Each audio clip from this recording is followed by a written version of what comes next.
en este espectro, ¿qué nos puede interesar?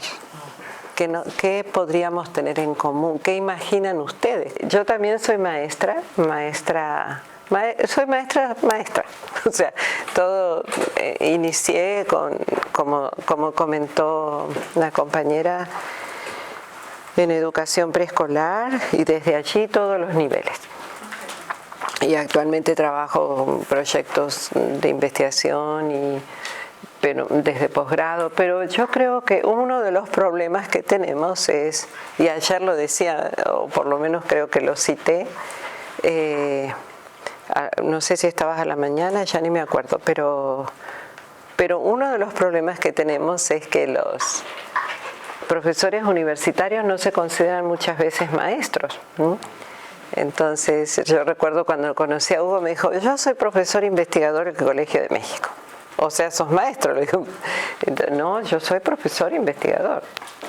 Y parece ser que el ser profesor investigador es otra cosa diferente. Pero en definitiva, cuando vamos a cobrar los honorarios, lo hacemos porque vamos a dar clase, ¿no? Y vamos a dar clase en procesos de formación de sujeto. Y eso implica aclarar un poco más qué significarían ser un maestro en todo caso, en el sentido más práctico, ¿no? En el sentido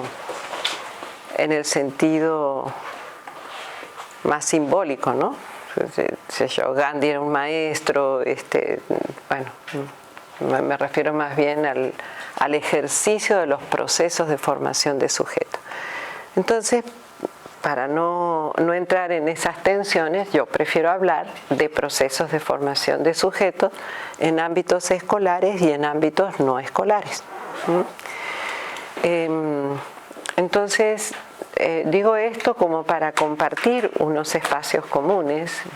Mis preocupaciones están muy ligadas a los procesos formativos,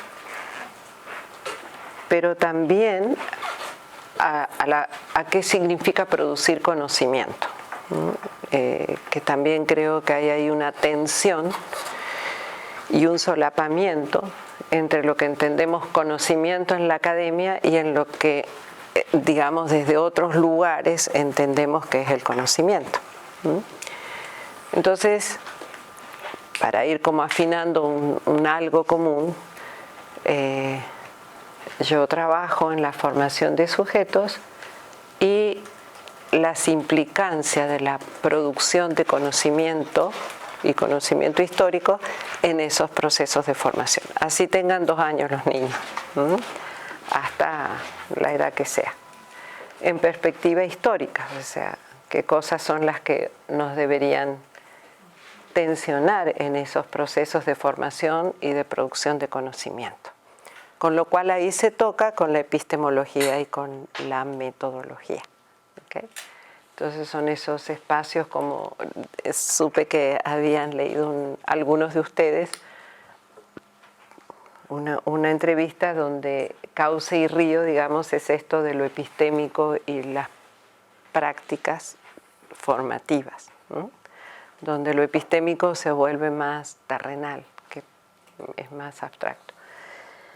Entonces ese es mi caminar, y dentro de esos espacios, dentro de esos territorios, digamos, específicamente empecé, y creo que es mi deseo de saber constante, cómo opera la violencia en esos espacios.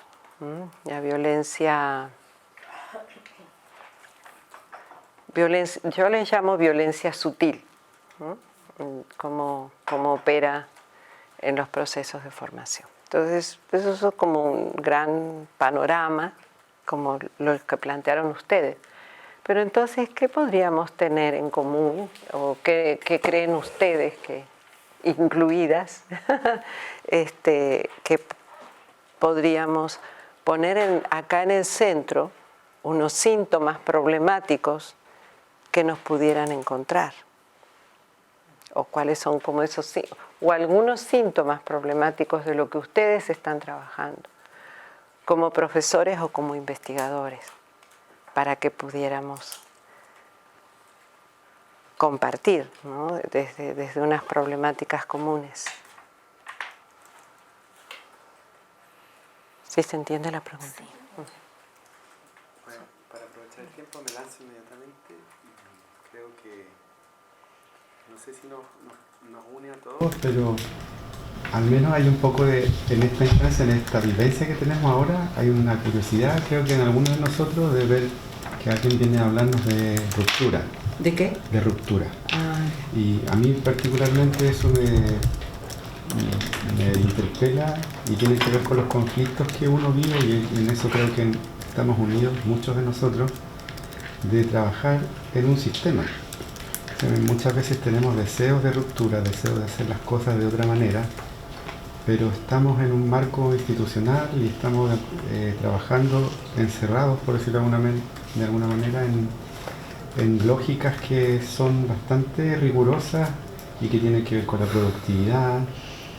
Entonces, producir conocimiento no es necesariamente generar ciertas prácticas alternativas, sino que producir incluso tiene dinámica muy individualista. Entonces, yo creo que para quien trabaja en una universidad, o incluso para alguien que está egresando, o incluso para quien se está formando para ser profesor, y choca, volviendo al tema del choque que significa ir a la escuela cuando uno se está formando en la universidad, significa tener ese impacto y esa ruptura, y a veces esas rupturas son irreversibles. Hay gente que decide no dedicarse más a eso, porque se encuentra con el sistema. Uh-huh. Para tocar así un tema que creo que nos une a muchos. Sí, pues. Lo que es una lógica que se arrastra por el tema de mantener cierto statu quo, o si hay que avanzar en ciertas direcciones y no en otras. Claro. Yo creo que uno se ve un poco encerrado muchas veces y quedan, por esto mismo de la dinámica del trabajo intenso, de la productividad, quedan pocos espacios para la creación, para romper con cosas, porque hay mucho tiempo se gasta en mantener, más que en crear algo nuevo. Aunque se supone que la producción científica debiera ser creación. Bueno, aquí ya creo que me estoy cansando demasiado. Pero cuando uno conversa con los colegas, a veces, siempre, al final, en el fondo, el sustrato es un dejo de disconformidad con lo que estoy haciendo, porque me gustaría hacer más cosas y no puedo. Creo que eso es la buena lectura de realidad. Claro. Sí. Entonces, al final, ya no hablo más.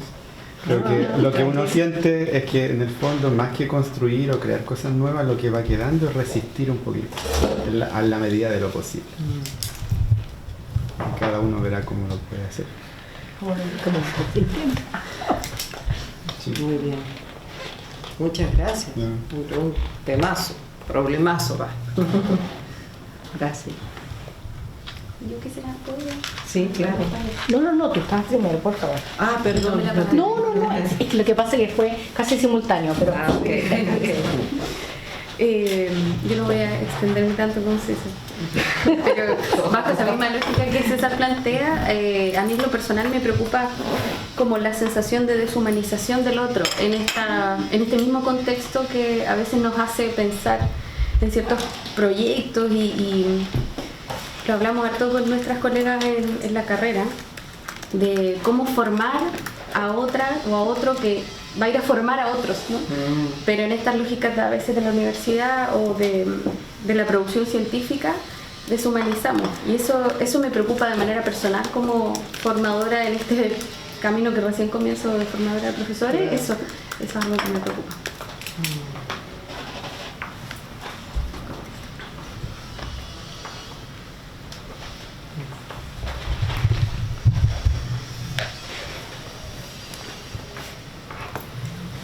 Gracias, Valentina. Va mucho desde la misma línea de lo que dice Giselle. De hecho, agradezco mucho su intervención, porque me ocupa el pensar cómo, desde los desafíos particulares que tenemos como institución formadora y que tienen los colegios, los distintos establecimientos escolares, cómo se nutre lo que se hace aquí en la universidad con lo que está pasando en los colegios, pero desde una manera complementaria y no desde una mirada sesgada o una mirada jerárquica de unos con otros. Me preocupa mucho porque siento que hay desconfianza de pronto de los profesores del sistema que nos miran como sintiendo que lo estamos enjuiciando. Me parece que es relevante la labor que se hace en los colegios y hay un saber práctico tremendamente fortalecido. Y ese saber práctico se puede fortalecer aún más con un saber teórico desde la universidad. Pero ¿cómo debieran dialogar esos dos saberes para trabajar juntos en estos desafíos? Que también debieran canalizarse hacia lo mismo.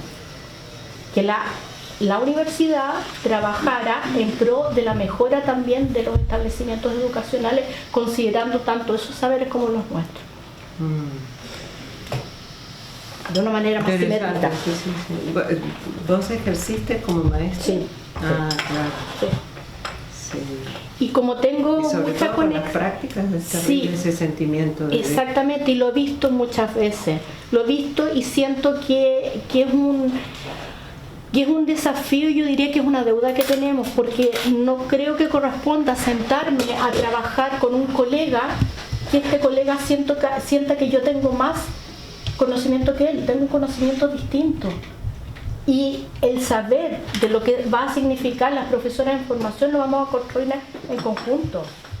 Y ellos tienen mucho que decir y de pronto no lo dicen porque sienten que de alguna manera están en un terreno pantanoso. Y eso a mí no me gusta, porque creo mucho en el trabajo de complementario. Creo en el trabajo desde las miradas distintas y desde los saberes diferentes, porque eso es lo que realmente nutre. Claro, cómo articular. Exactamente, Bueno. cómo articular y cómo hacer un diálogo nutritivo y un diálogo también simétrico, de pares. Ok.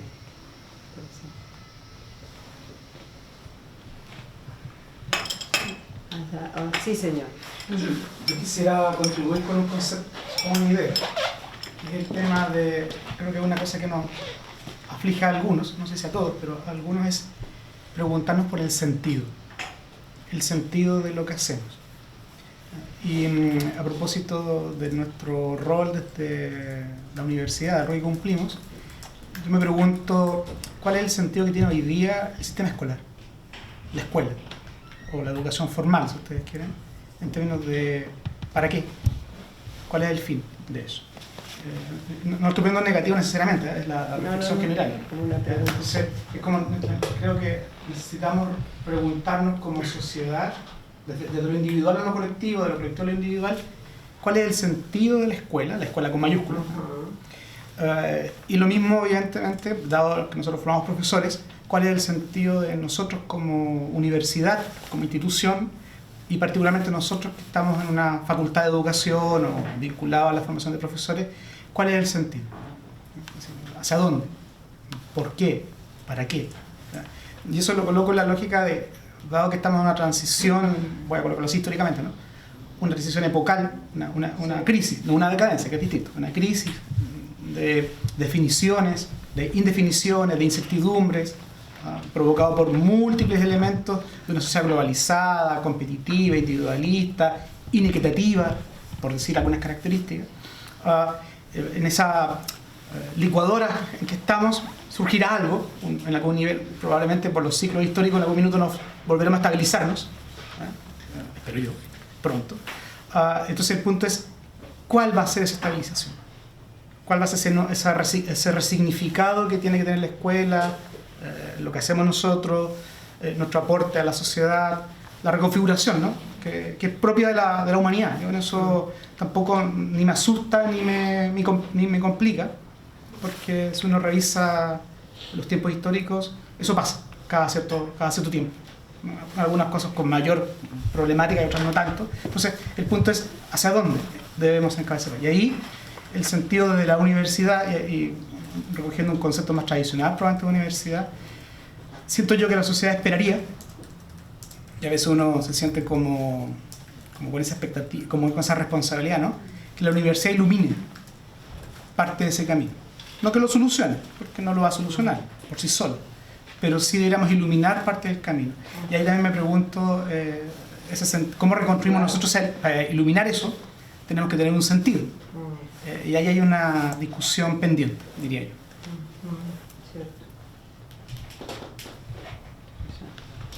Sí. Gracias. Hay una problemática que se ha venido desarrollando quizás en los últimos 3 o 4 años y que quizás está calando profundo hoy en Chile y en particular en la educación, que es la política de la desconfianza. Entonces es como que ni los sistemas ni las personas confían. Las familias no confían en la escuela. Los estudiantes no confían en sus profesores.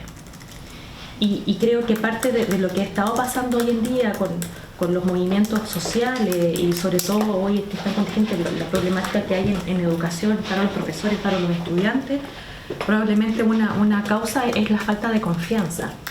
Entonces es muy cotidiano escuchar a los papás en el colegio. Yo también soy madre, mi hijo va al colegio. No confío en el colegio, no confío en las decisiones. Nuestros estudiantes no confían en nuestras decisiones. Nosotros no confiamos en los estudiantes. Entonces, y cuando digo nosotros me refiero a la orgánica completa. Aquí tenemos estudiantes también que están y que ojalá sería súper interesante plantear su punto de vista también, porque para eso son estos diálogos, ¿cierto? Para poder generar mayor reflexividad, a lo mejor llegar a puntos de encuentro, porque también esto me lleva a pensar si a lo mejor necesitamos entender un cambio de paradigma en cuáles son los valores que están sustentando hoy en día la educación, porque a lo mejor lo que para mí es un valor trascendental y que a lo mejor se enmarca en un paradigma más conservador, puede que hoy en día no sea un valor que movilice o que cree confianza. No sé, la honestidad, la verdad, etcétera. Pueden haber otros valores más. A lo mejor ya no es la palabra honestidad o verdad, aun cuando uno puede decir, pero siempre eso va a ser un valor universal. Y si no lo es, y si la verdad ya no se ha convertido en un valor universal, necesitamos avanzar hacia otro tipo de valores que efectivamente creen puentes de encuentro en todos los ámbitos que habitan el sistema educativo, llámese profesores, estudiantes, familias, funcionarios al interior de esos sistemas, la sociedad misma. Entonces hay un quiebre súper fuerte y desde mi perspectiva la falta de confianza en el otro, ya sea institución, ya sea persona, es lo que muchas veces moviliza un efecto en cadena que es como de frustración, de impotencia e incluso de rabia. Entonces muchas veces esto es lo que se ve en las conversaciones de pasillo, en las aulas, en las movilizaciones sociales, en los medios de comunicación. Yo creo que para empezar, después vamos como mezclando, pero me parece como sustantivo, porque la pregunta es fundante, es decir, en definitiva, ¿para qué estamos donde estamos aquí en la universidad? La universidad sigue teniendo, o sea, ¿cuál es el contrato social, diría? ¿Quién era el que hablaba de contrato social? De la escuela con Rousseau, ¿no? Entonces, ¿cuál es el contrato? ¿Podemos seguir sosteniendo ese contrato social que en algún lado existió, o por lo menos así pensábamos, ¿no? ¿Para dónde vamos? ¿Cuál es el sentido? Entonces, me parece que ese es un punto interesante. ¿Y qué es la ruptura ahí? En un espacio que está tan puesto en cuestión, ¿no? La escuela está puesta en cuestión hoy, toda la escuela, en todas partes, ¿okay? Y con estos efectos que trae Marcela, probablemente, ¿no? Entonces, a mí me gustaría, con el permiso de ustedes, trabajar desde dónde yo voy a trabajar o desde dónde propongo trabajar estas cuestiones que sí me parecen fundamentales y me encanta que nos las estemos preguntando, porque eso también implica una forma de relacionarnos entre instituciones educativas y también una vieja estratificación al interior del sistema. No es lo mismo ser maestro de básica que ser profesor universitario, que ser, bueno, y ahora que ser doctor en algo, aunque hoy cualquiera es doctor. O sea, realmente es una cosa absurda la jerarquización por créditos, por ejemplo. Yo vengo de un país donde el nivel de corrupción es tal que no digo que en otros países no existe. Yo creo que en Chile no, pero bueno, digo, estoy hablando del resto del mundo. Los niveles de corrupción institucional son muy serios. En México es muy serio. Y existen posgrados, doctorados de 1 año en línea y ya, uno sale doctor. Entra maestro y sale doctor con 1 año. O sea, es muy complicado el tema de los créditos a partir de los 80 y las políticas de calidad, de eficiencia, eficacia, bueno, todo esto que estamos viviendo y que ustedes trajeron, ¿no? Entonces, ¿con qué vamos a romper? ¿Cuáles esas rupturas? ¿Cuáles son esas posibles rupturas que tendríamos que hacer y para qué? ¿Cuál sería ese sentido? Entonces, nosotros pensamos que hay que tomar algunas decisiones de colocación. Y por lo menos voy a explicitar desde dónde me voy a colocar e invito a esta colocación. Y tiene que ver con una colocación epistémica, entendiendo lo epistémico, y ahí viene otro problema. Cuando nosotros hablamos de lo epistémico, ¿qué se les ocurre a ustedes? ¿Qué puede ser lo epistémico?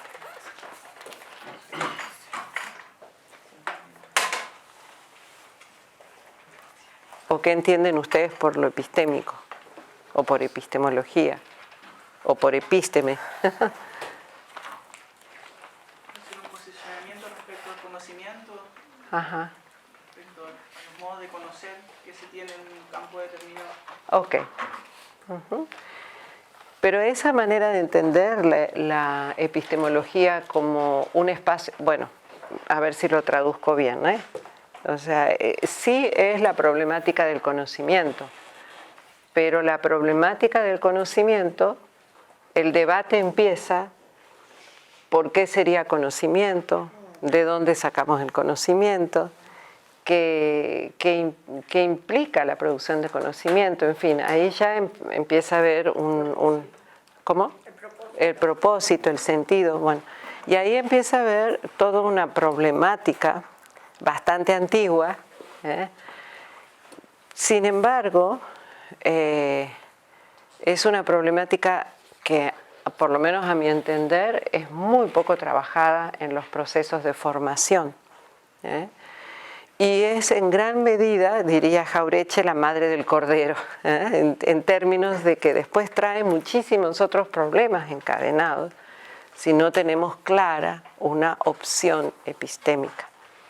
Porque eso implica no solamente una manera de producir conocimiento, sino una manera de colocarse en el mundo de la vida quien produce conocimiento. Entonces, en realidad, para nosotros la epistemología es una forma de relación, es la forma en que me relaciono con la realidad. No sé si quisiste decir eso. Es una definición muy general de lo que entiendo por epistemología, pero entiendo también que las teorías que uno tenga van a implicar la lectura que va a tener de la realidad y del mundo donde vive. Exactamente. De manera que lo epistémico no es un problema solamente de quienes están estudiando epistemología o metodología, sino que es un problema de vida cotidiana. ¿Okay? Porque todos, vayamos a la escuela o no, tenemos unas formas de relacionarnos con la realidad. Y esas formas de relacionarnos con la realidad y de producir conocimiento de la realidad tienen que ver con muchas cosas, con la complejidad de lo real, de la realidad, como traías con la cultura, con el lugar donde nací, pero también el lugar de cómo se entiende que yo, para un musulmán, la forma de relacionarse con la realidad probablemente sea bastante distinta en Medio Oriente a la forma en que nos relacionamos nosotros. De manera que detenerse en cómo me estoy relacionando con la realidad no es ociosa la pregunta. más allá de eso, sí ha habido una institucionalización de lo epistémico en términos de una manera, sobre todo en América Latina, se instala una manera de relacionarse con la realidad. Y esa institucionalización de relacionarnos con la realidad estuvo profundamente vinculada a la lógica colonial, a la colonia. O sea, si alguien viene a nuestra casa y nos dice que nuestra casa está mal diseñada, en que en cualquier momento se puede caer, porque no tiene bien puestas las columnas, porque no puede, por más que uno quiera su casa, lo más probable es que entre en duda de lo que es su propia casa. ¿Okay? Y un poco eso es la historia de la institución, de la producción de conocimiento a través del sistema educativo. El sistema educativo se asienta, digamos, en una lógica que podemos llamar civilizatoria o lógica colonial, donde las maneras de conocer no tienen que ver con cómo conocemos realmente, sino con digamos, a veces hasta descalificación de cómo conocemos, y de jerarquización de los criterios de verdad, de la razón científica, que hace que tengamos una lógica muy particular. Y así estamos trabajando ahora en el sistema educativo, por lo general. Por eso la pregunta del sentido y la ruptura no es menor, porque tenemos que poder identificar cuál es la colocación que tiene el sistema educativo y por qué existe el sistema educativo. ¿Por qué existió siempre el sistema educativo? Antes, digamos, con los jesuitas y demás, pero también con los estados-nación. Entonces, en nuestra perspectiva y desde una postura epistémica diferente a la instituida, yo creo que una buena cosa para asumir es que el sistema educativo no está hecho para liberar a nadie. El sistema educativo es un sistema de opresión en términos de criterios de verdad. No sé, por ejemplo, en México, todavía en los diseños curriculares se trabaja, que ayer a la tarde contaba, ¿no? La noche triste, que a mí me impresionó mucho.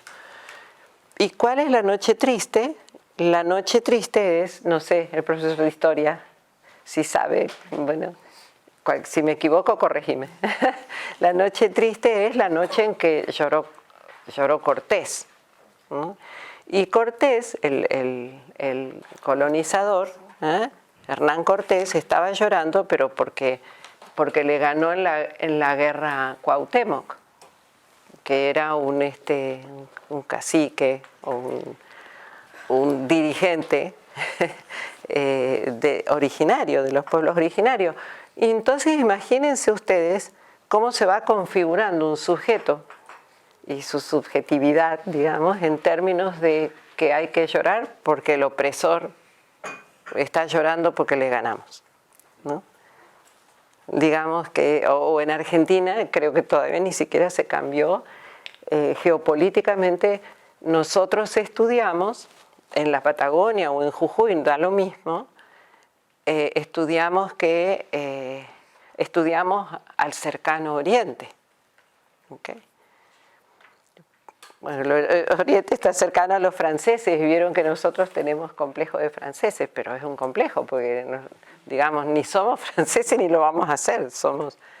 Y tampoco es cierto que porque bajamos de los barcos, que eso fue hace mucho ya, hay argentinos ahí que dejaron hace rato de bajar de los barcos, pero el Oriente no está cercano. Entonces, pero como lo dicen los libros y como lo dice el maestro, eso no se puede poner en duda. Entonces, toda esta postura epistémica, que no soy de usar mucho, como digo, el karaoke, yo le llamo a esto el karaoke académico. Acá está. el karaoke académico. Vieron que entonces se pone el PowerPoint y el que está dando la charla lee el PowerPoint y todos leemos el PowerPoint, entonces digo el karaoke académico. Pero bueno, en este caso puede servir por una cuestión de tiempo. Bueno, muy esquemáticamente lo voy a poner en este dibujito. Estos triangulitos de los costados quieren significar ojitos. Me faltó las pestañas, pero son ojitos. Y por eso hablo de ángulo de mirada. Entonces, toda nuestra configuración mental tiene que ver con unas coordenadas epistémicas configuradas en una tradición de pensamiento analítica. En un pensamiento analítico, en esa tradición de pensamiento que es propia de la modernidad. Yo no estoy diciendo nada nuevo porque seguramente ustedes esto lo manejan muy bien, pero me parece bueno recordarlo, que nosotros estamos colocados en esta perspectiva, bueno, y dentro de esa tradición de pensamiento analítico está el positivismo, el neopositivismo, la escuela de Viena, el falsacionismo. Y tan es así que todavía seguimos investigando con el hipotético deductivo. Y si no llegáramos a investigar con el hipotético deductivo, el Ministerio de Educación de cualquier país nos manda una nota diciendo que, como pasa en Colombia, bueno, en algunos países, que que alguien que quiere convalidar su título presenta su tesis porque se la piden y entonces hacen un checklist y dice, esta no es una tesis seria. ¿Y por qué no es una tesis seria? Porque no tiene la estructura de investigación devenida de una apuesta epistémica esta, o sea, hipótesis, marco teórico, ¿qué más? Hipótesis, marco teórico, metodología, todo lo que, ¿cómo? Bueno, todos esos puntos y al final que la conclusión, y eso es una tesis seria, ¿ok? Bueno, pero eso es una tesis seria para esa apuesta epistémica, para ese modo de producir conocimiento. Pero hay otras apuestas que son distintas. Que por ejemplo, que no hay marco teórico, ¿no? Entonces, como me dijeron ahí en un ministerio, me dijeron, ¿cómo que no tiene marco teórico? ¿Y de dónde van a sacar? ¿Sacar qué? Le digo, ¿la autorización para pensar? ¿Qué onda? No necesariamente tiene que haber marco teórico, mucho menos hipótesis, porque la hipótesis cierra cualquier posibilidad de investigación. Bueno, desde esta otra postura, ¿ok? Pero es tan fuerte que no nos damos cuenta hasta dónde estas apuestas epistémicas organizan nuestras coordenadas de movimiento y de colocación en relación con la realidad, ¿ok? Entonces, en esta realidad, en esta apuesta de tradición de pensamiento analítico, la realidad se mira desde la externalidad, por eso se habla de objetos, digamos. El conocimiento se basa en criterios de verdad, por eso hay que tener marco teórico, gente que me autorice. Pero además ahora los ministerios dicen que, porque es que esas cosas son absurdas, es el sinsentido. Y para nosotros el sinsentido es el primer acto de violencia que tenemos con nosotros mismos. O sea, cuando yo me levanto a la mañana y ¿para qué me estoy levantando a ir a trabajar a esta hora? Eso no tiene sentido. Y todo lo que no tiene sentido es un acto de violencia, ¿no? Para con nosotros mismos en primer lugar, y por supuesto que eso genera vínculos violentos después, ¿ok? Entonces salgo y pateo el perro porque ya estoy violentada y golpeo la puerta, no sé, hago un montón de actos de sinsentido y genera en gran medida una cultura de la violencia, ¿ok?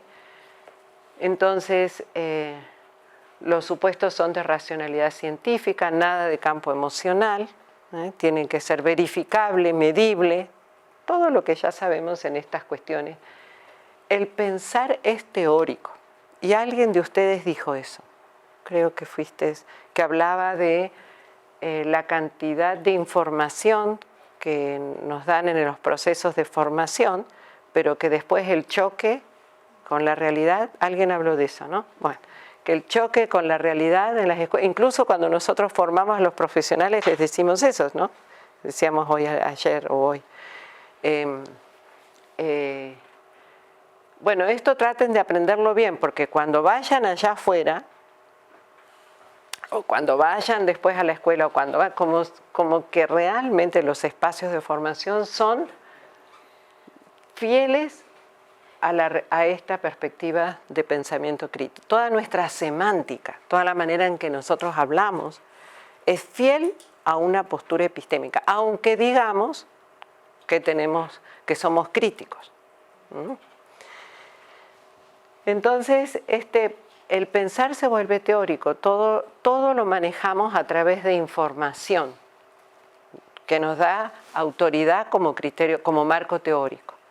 Entonces, todos los procesos de formación son con mucho material teórico.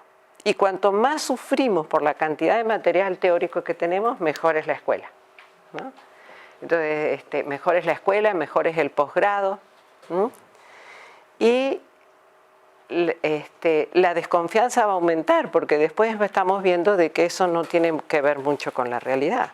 ¿Okay? Bueno, es explicativo, como estoy haciendo ahora, explico, porque no hay mucho para pensar. Y fundamentalmente no hay que pensar porque no hay realidad, y por lo tanto no hay sujetos. Si nosotros diéramos clase en los lugares donde vamos a trabajar, sería otra cosa, ¿no? Incluso esto se agigantó un poco con lo que traía César, y no me acuerdo quién más, pero hubo un acontecimiento durante los 70, con la tecnología educativa, después de la guerra del Vietnam en Estados Unidos, se implementan unas nuevas formas de trabajo en todos los ámbitos, de productividad, y todo el sistema educativo latinoamericano se vio, por un gran financiamiento que hubo para América Latina, se vio obligado a institucionalizar la tecnología educativa. Y la tecnología no quiere decir el uso de aparatos. Estoy hablando de la excesiva racionalización instrumental del trabajo. Incluso dejamos de ser maestros para ser profesionales. En los 70, con los mediados de los 70 en adelante, y entró con las dictaduras, ¿no?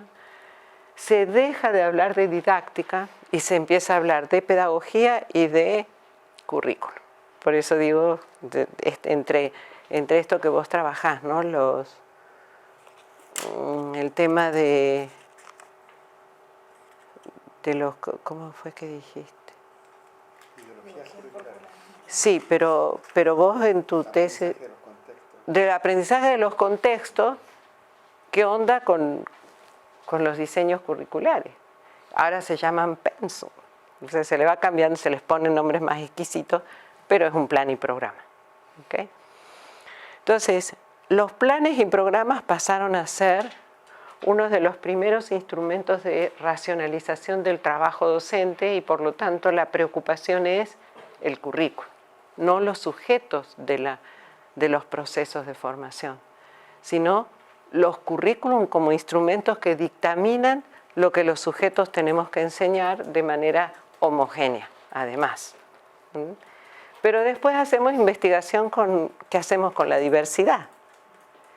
Y ahí hay un problema epistémico, porque no estamos pudiendo como ver el problema que trae esa postura epistémica en la práctica, para poder investigar en coherencia y no en disonancia con la postura.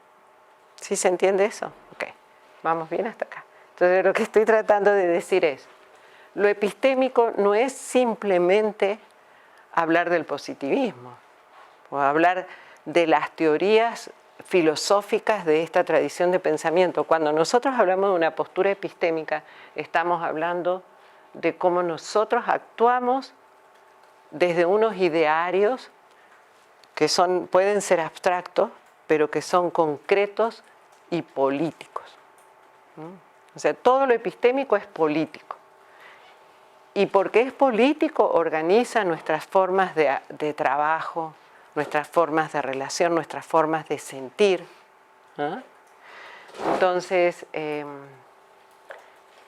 y lo hacemos desde una lógica de razonamiento jerárquico, funcional, patriarcal y dilemático. Y esto está en total vigencia.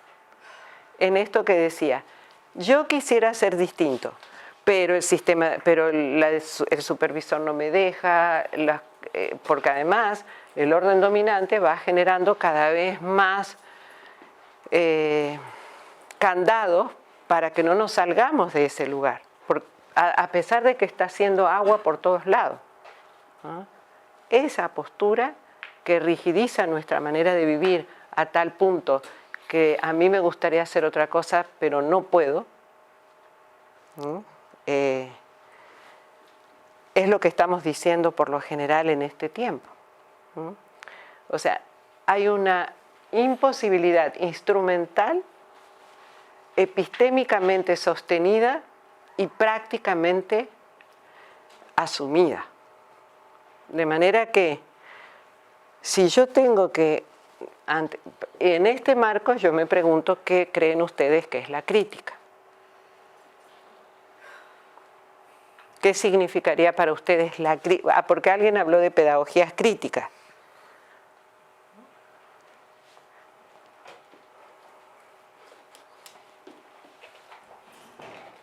Cuando hablamos de crítica, ¿de qué hablamos? ¿Cuándo hay alguien, cuándo operamos la crítica? Con la disconformidad. Ajá, el malestar, la disconformidad. ¿Qué más? La tensión que se produce entre la teoría y la práctica, por ejemplo. Ajá. Una disonancia. Disonancia. Una tensión. Yo creo que tiene que ver justamente poner en crisis una epistemología determinada. Y parte de esa epistemología es poner la crisis, la crítico, en el ámbito del malestar, por ejemplo. Lo relaciono a propósito de todos los comentarios que yo lo había notado que se hicieron al principio, tienen que ver con el malestar. Pero ninguno se enfoca, por ejemplo, en la potencia que puede tener el modo de vida que tenemos para subvertir ese malestar. O por lo menos ponerlos bajo sospecha, Claro. porque no vaya... No nos preguntamos qué nos da alegría, no nos preguntamos qué nos causa malestar. Ok. A eso. Exacto, eso. ¿Ok? Pero y ahí estamos frente a un problema, porque difícilmente uno puede ser crítico en una colocación epistémica positiva o analítica. Es que o sea, no es posible, porque el propio sistema epistémico genera un esquema de pensamiento práctico, cotidiano, que hace que asuma lo que me llega de determinada manera. Y eso lo tenía muy claro, por ejemplo, Margaret Thatcher, que ella fue la que impuso geopolíticamente el concepto de no es posible hacer otra cosa, que hablábamos ayer, ¿no? Y no es posible, entonces, como no es posible, mi crítica se reduce a identificar el malestar, pero después lo justifico. ¿Ok? Entonces, la crítica implica asumir el malestar, pero también hacerlo emerger. O sea, el pensamiento, para empezar, lo crítico es el pensamiento. ¿Okay? En la academia, por lo general, hay una crítica teórica, entonces leemos a los críticos, que es distinto. Entonces, en educación hay que leer a Giroux, hay que leer a Peter McLaren, o sea, a todos los que tienen pensamiento crítico y producen conocimiento crítico. Pero de ahí a que nosotros pensemos críticamente, ahí hay un problema. Porque la crítica implica, sí, el malestar, pero ¿el malestar de qué? ¿Qué es lo que nos provocaría malestar? por lo general, entro en problemas teóricos, porque la crítica necesariamente tiene que estar en la realidad. ¿Cuál es el problema con un currículum de competencias, por ejemplo?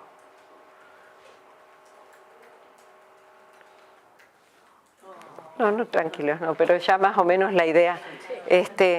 ¿Cuál es el problema de un currículum de competencias? ¿El problema está en la organización teórica del currículum o el problema está en la exigencia de competitividad en una realidad que no tiene con qué competir? O sea, lo que estoy tratando de decir es que en esta postura epistémica analítica, como la realidad es externa al sujeto investigador y al sujeto en general, es difícil que haya una crítica como pensamiento crítico. Por lo general, hacemos una crítica teórica en el mismo contexto que esta postura de pensar analítico me generó, que es propia del sistema educativo. Entonces, para poder hablar de crítica hay que hacer un cambio. Yo invito a que hagamos este movimiento del pensamiento y movernos epistémicamente. Y eso cuesta trabajo, cuesta trabajo. Sería bonito si yo los invitara a que se cambiaran de lugar, exactamente en el lugar opuesto. Y claro, si uno, o yo me cambio, ¿no? Entonces, como decíamos ayer, si yo me paro acá y converso con ustedes, le estoy dando la espalda a los compañeros y tengo una mirada de cercanía y de lejanía que hace que el mundo sea como lo estoy mirando desde acá. Este es el mundo para mí y este es el ángulo de mirada. Pero si yo me pongo en relación de una manera diferente, pero si yo me pongo desde acá, pues cambió el mundo, pues no, cambié yo en mi manera de colocarme en la relación con la realidad. Y eso hace que el mundo también me mire distinto, porque soy yo la que provoco esa cantidad de significaciones en relación al mundo. Entonces, esto epistémico como manera de relacionarme con el mundo y producir conocimiento, no es menor en términos, vuelvo a decir, políticos y de vida cotidiana. De manera que una primera opción es revisar nuestra propia colocación epistémica para saber qué es lo que quiero investigar, qué es lo que quiero saber, pero fundamentalmente desde una postura epistémica clara y no solapada, porque eso genera mucha confusión en nosotros y en los otros. Entonces, desde lo que yo pueda compartir, lo voy a compartir desde el esfuerzo, porque tampoco es que uno de un día para el otro cambió su esquema de colocación epistémica, fundamentalmente porque hay un mundo cada vez más capitalista, más moderno, más cruel, como diría Hinckelhammer, de capitalismo totalitario, que hace de estos principios una institucionalización en todos los campos de nuestra vida. Y si bien, digamos, la lógica colonial nos constituye como países latinoamericanos, hay acontecimientos que profundizan de manera dramática estos niveles de penetración, diría yo, de prácticas desde esta mirada, ¿no? No sé, en los 2000 la bancarización en América Latina, el lugar, bueno, las dictaduras en primer lugar marcaron una ruptura feroz en las relaciones entre sujeto y el mundo de la vida, ¿no? No sé, yo siempre, por lo menos en mi país, yo recuerdo, no sé, gente que se estaban llevando y gritaban como locos y yo miraba televisión porque no sabía qué hacer frente a eso. Entonces se empezaron a generar unas condiciones de vida que hacían que vínculos, relaciones, representaciones del otro se pusieran en tensión, ¿no? Entonces, con quién hablábamos, cómo hablábamos, el miedo. Yo estoy hablando de mi experiencia, ¿no? Entonces, eso generó también que una mamá como yo cuidara a sus hijos de otra manera, no como me cuidaron a mí, sino con unos parámetros de terror de Estado, donde todo es posible de ser peligroso, digamos.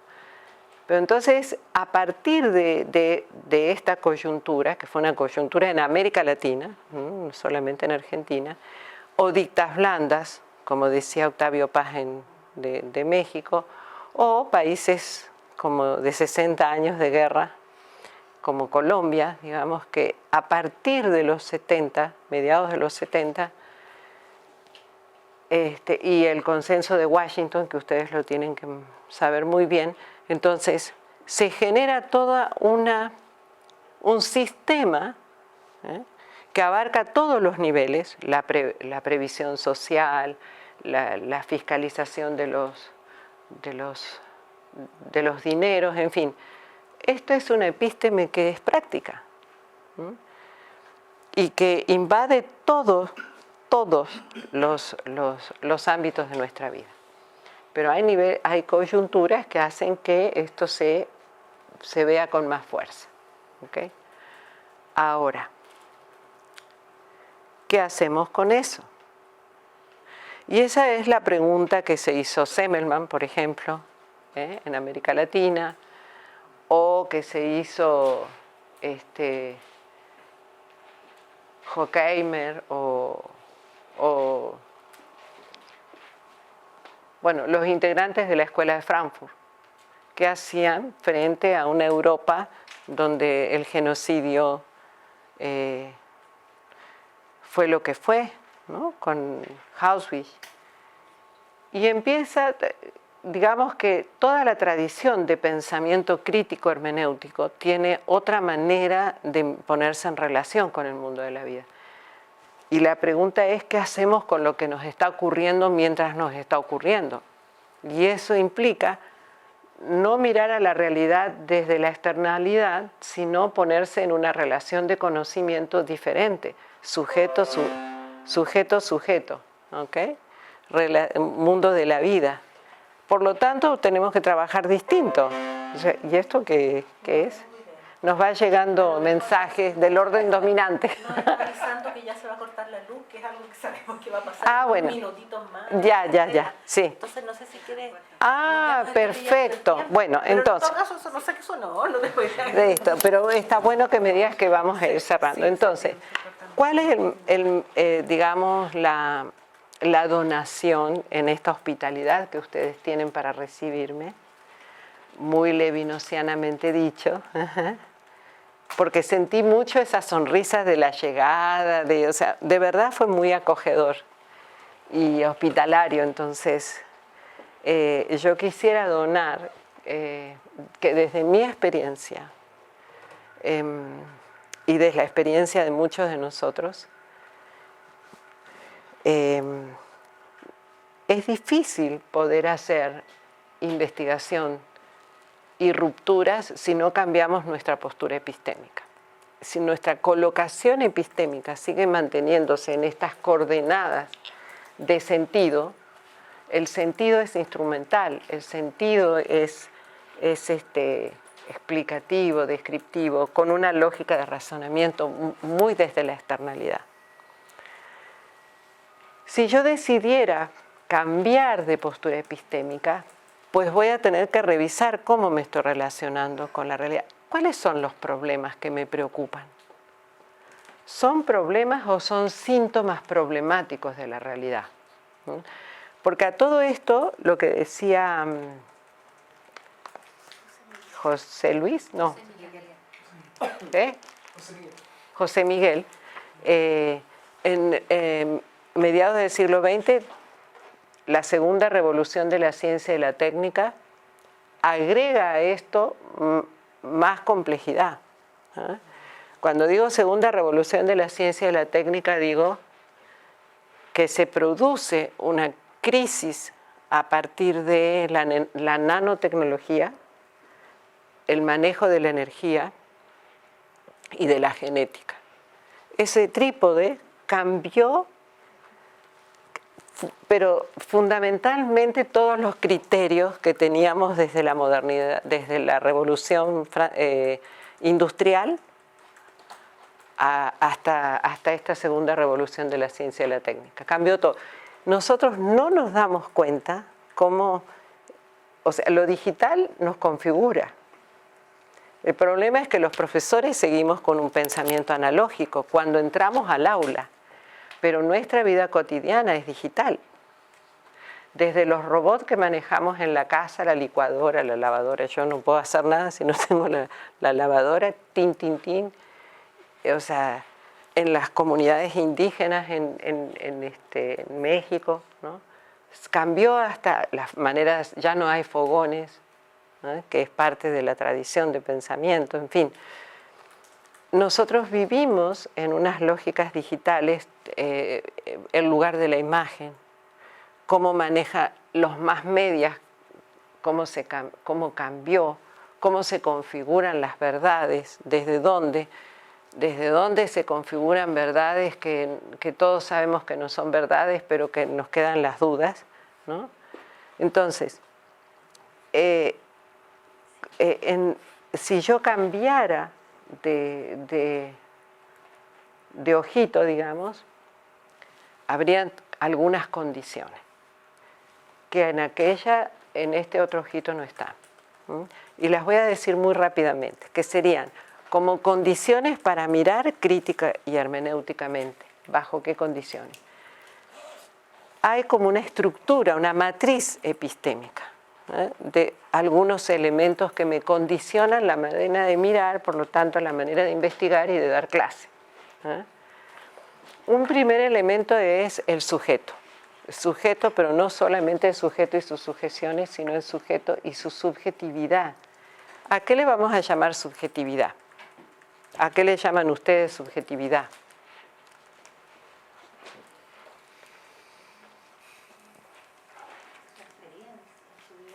Exacto. La subjetividad es una articulación constante de comprensiones de la experiencia o de niveles de complejidad de la conciencia, ¿ok? Puede quedarse solo en la experiencia. Pero ¿cómo se construye? ¿Qué es para nosotros el conocimiento? El conocimiento es una articulación compleja de sentidos y de significados. Articulación compleja de sentidos y de significados. Por lo tanto, lo que se maneja en la academia como conocimiento es información, que no está significada y procesada, porque si no seríamos todos genios, ¿no? Entonces, acá tenemos que empezar a trabajar entonces con experiencia, con el sujeto, entendiendo que el sujeto tiene una subjetividad y la subjetividad es digamos, el mundo psíquico, social, por el cual va a asignar sentidos y significados.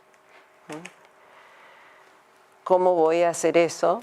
Y relacionándome con la realidad, aprendiendo a nombrar con conceptos y o categorías. Por eso Castoriadis habla de que esta es una época donde avanza la insignificancia, porque cada vez tenemos menos capacidad de significar el mundo de la vida. ¿Okay? ¿Por qué? Porque estamos más instrumentalizados, un poco lo que traía. Entonces, sujeto, subjetividad, experiencia, y el sujeto y su subjetividad y su experiencia hacen referencia a una realidad específica y concreta, y a una realidad que no la puedo leer desde este lugar solamente como dato, como un dato, sino que tengo que leerla desde síntomas emergentes que me resuenan disonantes, son síntomas problemáticos, pero para esos síntomas problemáticos transformarlos en problemas, tengo que atravesarlos por el concepto de totalidad, es decir, de múltiples relaciones sociales. Y eso implica saber interpretar, porque si no sé interpretar no puedo ver las múltiples articulaciones que un síntoma problemático tiene. Por ejemplo, el nivel de deserción de las universidades. ¿Es un problema la deserción o es un síntoma problemático de algo más? Si es un síntoma problemático, lo tengo que trabajar como emergente y ese síntoma, mensaje de qué es y cómo lo articulo a otros síntomas, de manera de construir un síndrome o un problema. Nunca el problema es el síntoma que vemos, sino más bien hay que construirlo a partir de muchas articulaciones. Entonces, sujeto, subjetividad, experiencia, realidad, totalidad y articulación. Esa es la otra clave, ¿no? Si no articulo, no puedo construir, no puedo leer la realidad compleja, ¿no? De manera compleja.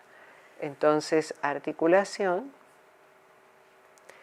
Y esto, el sujeto, su subjetividad, la experiencia, la realidad y las múltiples articulaciones posibles, siempre van a estar en el presente. En el presente. Por lo tanto, el concepto de historicidad es fundamental, que es un poco lo que traías, ¿no? Es decir, la cuestión de la historicidad que me va a implicar memoria, que tiene más complejidad, ¿no?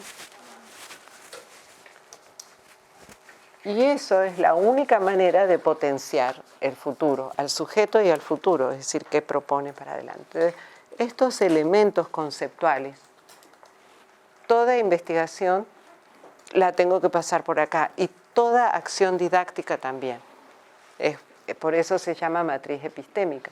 Si yo doy clases sin sujeto y sus subjetividades, sin tener en cuenta la experiencia de los 50 estudiantes que tengo, sin tener en cuenta la realidad de la que emergen, sin tener en cuenta las múltiples relaciones que los condicionan, no que los determinan.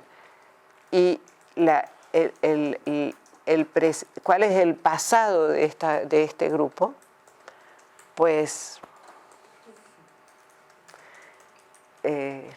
por más que diga que soy crítica, estoy trabajando desde una apuesta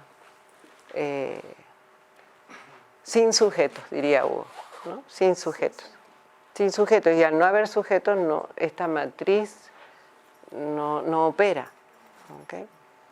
Entonces, toda didáctica tiene, por eso nosotros hablamos de didáctica no parametral o didáctica del sentido, porque lo que tratamos es de generar una apuesta de la enseñanza que esté dispuesta a trabajar con estas coordenadas que van a implicar unas otras coordenadas didácticas, ¿no?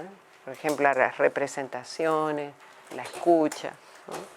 Pero bueno, después podemos leer algo, mandarles y trabajar, no sé, de otra manera.